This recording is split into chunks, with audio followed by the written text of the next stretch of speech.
We are ranking the first round wide receivers for Dynasty Fantasy Football. After tonight, we will throw in rounds 2 and 3 into the mix here for the wide receivers. That way we can get the player values for our rookie drafts. That should cook up the rookie drafts for the wide receivers, but we will throw in day 3 as well the next day. We're also going to be doing player reactions tonight. When they get selected, we'll do as many as possible. And then the next day, we'll follow up with more. That way, you need to click that subscribe button. You need to do it right now. That way, you stay on top with what's going on. If you're drafting Sunday, Monday, or very soon, I'm going to have the information for you. I'm going to have the rankings locked in. If you hit that subscribe button, you pay attention, you're going to see where I'm at, and that's going to help you out. And we're going over these players every single day. We're just going over the first round wide receivers. We've been ranking wide receivers at least once a week for like the last 3, 4, 5 months or so. We feel good about this wide receiver class. We've been watching them almost every day. Now they're with their landing spots. And we got to get this rocking here. Marvin Harrison Jr., stud tier. Malik Nabers, studs tier. Nothing changes with me. Nothing is changing with those two players. I garnered them as generational prospects.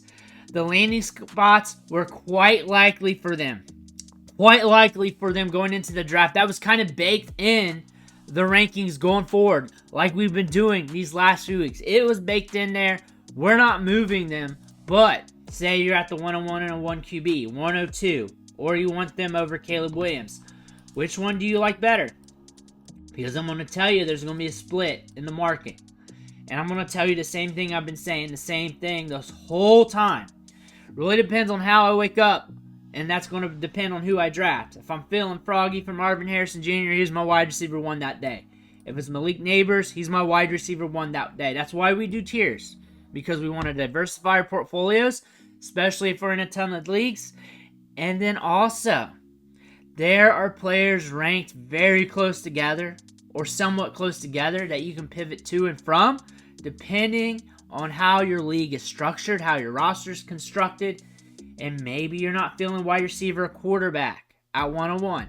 And you know what? When you think of Superflex in the 101 and Caleb Williams, if Caleb Williams scares you, you can't trade out of the pick, you can't do that, and you like one of these options, or maybe one of the quarterbacks, fine. I'm not going to look at you funny. I'm not going to do that.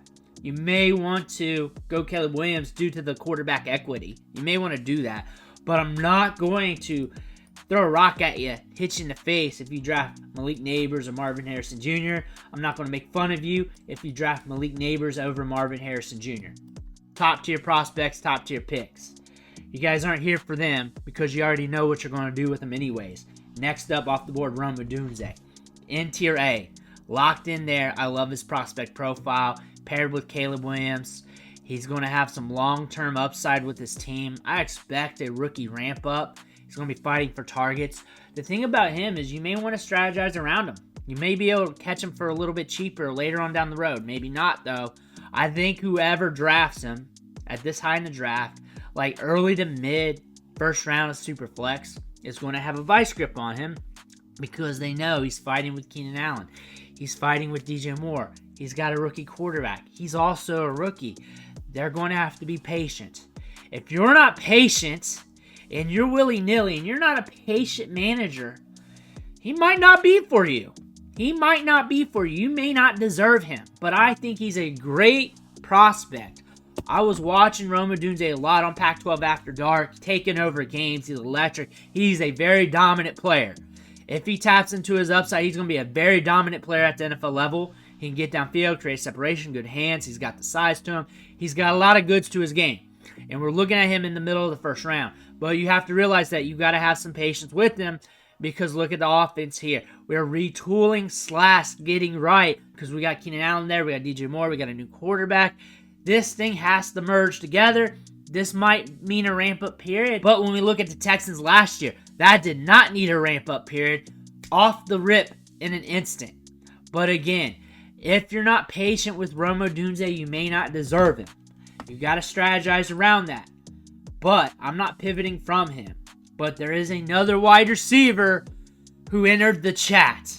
And he entered the chat really hard. You got to think about him really hard. That's Xavier Worthy. I just want to talk about him. I'm not ranking him yet. I just want to talk about him.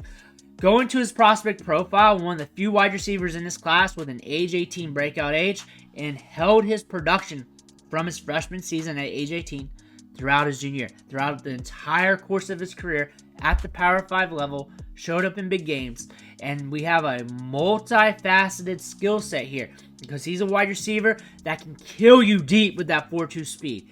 He's also a wide receiver that can kill you in the short game, breaking off routes, getting yak on crossers with that 4.2 speed. A very dangerous player. Now you pair him with Patrick Mahomes. They need wide receivers. Look at them last year. They were hurting bad at wide receiver. They knew they had to fix things. They also had to play small ball with the wide receivers. They wanted to get deep. They could not keep wheeling out Justin Watson out there as their deep threat. They got one here. They got Marquise Brown, Rashee Rice. You better get right, my friend. You better hope you don't catch a suspension because Xavier Worthy might be stealing some of that cash when it comes to contract time because you were looking good last year. And the Chiefs are like, we can't go into the season with you being suspended with Marquise Brown being our only wide receiver. We can't do that. If you catch 2 games, 3 games, that's still some time. I look at this roster. We look at Sky Moore. We look at Kadarius Toney. We can't keep doing this. We pulled the trigger on Xavier Worthy. And he's got upside for days. We talked about the prospect profile. We talked about him a lot. We had him ranked here. And we said he had the potential to go here. He had the potential to go here if the situation got nasty, but we did not have the odds really baked into that. We tapped into the ultimate situation here. He's got the chief privilege on the market. If he does not fire this year, he's going to hold value. He's going to hold value. You know why? Jump in a startup draft that's deep enough, and you'll see Sky Moore still getting drafted. You'll still see Kadarius Toney getting drafted because they're on the Chiefs. Sky Moore held value that next year after he did nothing during his rookie season. And he's not even close to Xavier Worthy. He was a G5 player, did not have the same athleticism, the same specs, not as productive, breakout age not as good, just not the same player. And now we're with the Chiefs. He's going to hold value. He's a first rounder. He's legit. A good asset to get. He's up there at A with Odunze. Who do I like better? My gut's saying Odunze. I think he's got more upside on the top end with his skill set. I think Xavier Worthy can have upside due to his skill set combined with Patrick Mahomes. I think I'm diversifying between the two here in some leagues. I think I am. That's why they're in the same tier. Next up, Brian Thomas Jr. I cannot put him in the same tier here. I do like the quarterback situation. I think Trevor Lawrence needed him just as much as Brian Thomas needed Trevor Lawrence. Brian Thomas was in a spot where he could go to a good quarterback. Everybody was pegging the Buffalo Bills as a potential landing spot. Jacksonville had some mocks where they were taking a wide receiver, but it wasn't very likely. There's all kinds of different positions coming off the board for them in mock drafts. But he lands with the Jacksonville Jaguars. We got a field stretcher. Calvin Ridley's gone. We're going to see some targets going deep his way. If he fires, he's going to fire hard. He's going to fire heavy. He does have a volatile prospect profile, but not as volatile as a Quinton Johnston because we saw some top-tier production out of him that last season. However, the volatility on the downward is still there. But we are buoyed with a good quarterback. We can see how he can win. He's got good deep speed. He's got a quarterback that needs that a lot. We tap into that. We could be seeing a wide receiver getting air yards on the regular. If anything, if he's seeing routes and targets, he could be a splash play from week to week, giving you upside. And if he hits to that, that's something you're going to want anyways. And that's going to give you some value. And that's going to allow you to throw him in as a lottery ticket. And that's him probably more on the down if he's seeing snaps and targets. The ultimate down's always busting, but that's the down if he's seeing some opportunity. His upside is grand. That's him hitting on deep catches downfield all the time, getting peppered with targets at 25 to 30% target share. That's in the realm of possibilities. But deep ball city is what they drafted him for. Deep ball city is what you're going to get. And when I think about his skill set and everything, he's not going to get the chief privilege and the value. And he's not with that Odunze skill set. I think B is fine for him. But now we got to talk about one of our guys going into the draft. And I have to exercise him with a lot of caution right now. And that's Pearsall. The market's all over the place with him. That's just me sliding him there. That's not a rank. But the rankings are all over the place. The market's all over the place. The market's hot with fire coming from hell in Pearsall right now. That being said, we got 2 more rounds tonight. That's going to solidify the second round of the draft, which it should. We better not see any 4th round running back sneaking in the 1st round like we've seen before. We've seen that before. We better not.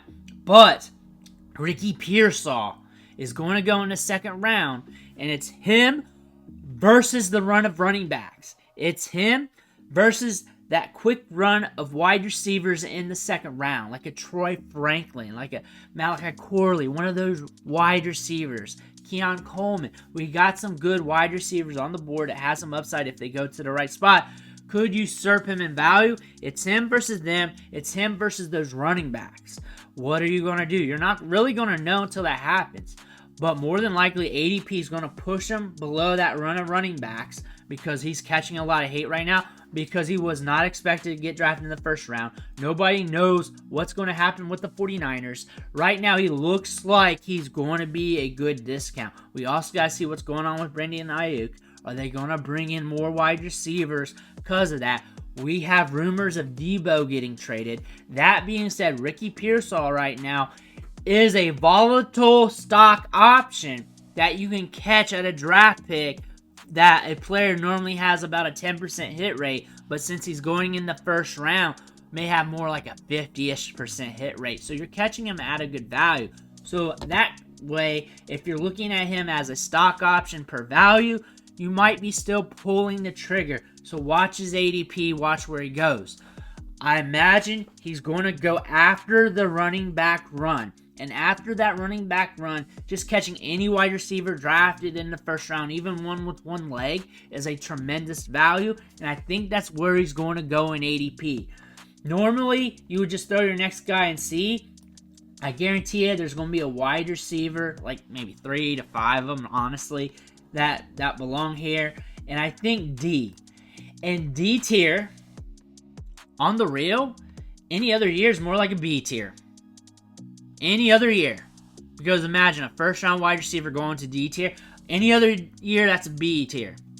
That's a B tier. Like, you have to look at these wide receivers differently because it's so deep. Now we're looking at Xavier Leggette. And I'm going to talk about him because he's got a lot of upside. He's got 1st round draft capital. The Panthers really wanted him. On tape, you do see some good. You see the size of just athleticism. You see him running those crossers. You see the strength at the catch point. The production profile sucks. It sucks. It's horrible. The age sucks for his production profile. Age-adjusted production's not great with this cat. You look at him at the Senior Bowl. He's a Senior Bowl dandy, especially on day 3 when he was breaking off routes. He did more than what was advertised at South Carolina because he wasn't asked to do so. But the production profile says the odds aren't great. The size-adjusted athleticism and the draft capital says, hey, there's a lot of upside here. So what does that tell you when you're looking at a production profile that's down here, draft capital up here, size-adjusted athleticism up here? Think about that when you think about the player. Like, just take away everything you've seen on tape, numbers, just baseline basics. That lets you know that there's a pendulum on a player that could swing either way. Because if he taps in, 1st round draft capital, getting lots of opportunities, size-adjusted athleticism, that meshes in. Bryce Young loves it, peppers him with targets, he hits, he gets yak, you're getting a good wide receiver. If the production profile hits, you're getting a guy that can barely be on the roster. not rosterable in Dynasty. That's what you're seeing with Xavier Leggette. People don't want to play that game. The odds of wide receivers who don't have a good production profile is not that great. But the odds increase dramatically for wide receivers who are drafted in the first round. Odds are good for wide receivers with that size of just athleticism who are drafted in the first round. But again, do you want to play that pendulum? Because that's what it is. That's real talk. When people say this or that about him, they're talking about one of the size, and that's their preference. I would like to give you both and let you pick, but that's the reality of this prospect, this asset that we're looking at. He's an asset. This is an asset class of wide receivers, and we're picking the odds of how they could break out, when they could, and the odds of how likely they could break out. We just went over that. That's a tier D, and that's not too bad. We know there's going to be a wide receiver, 3 to 5 maybe, tonight, that's going to be here and C. Maybe 2, maybe 1. But D's fine. Remember, a wide receiver like this is a tier B guy any other year. Not all years you got a tier S. We did not have a tier S last year. Remember that. We had 3 to 4 wide receivers in A because they were late first rounders. They were clustered together. You could make a case for all of them, and you picked your poison, and you moved on down the board. And him being down in B, considering they were first round wide receivers last year, makes a lot of sense. And then B going to D. D is this year's B. That makes sense, right? I cover a lot of rookie drafts over the years, and I kind of got an idea of what the market looks for. But we're going to be adding more players to this list. More players are coming, and I'm going to have reactions on the draft picks tonight. We're going to have more rankings. I'm going to have you set. These are free, by the way, and all you got to do is click that subscribe button if you want to do so. But I want to thank you for watching. I'll catch you on the next video.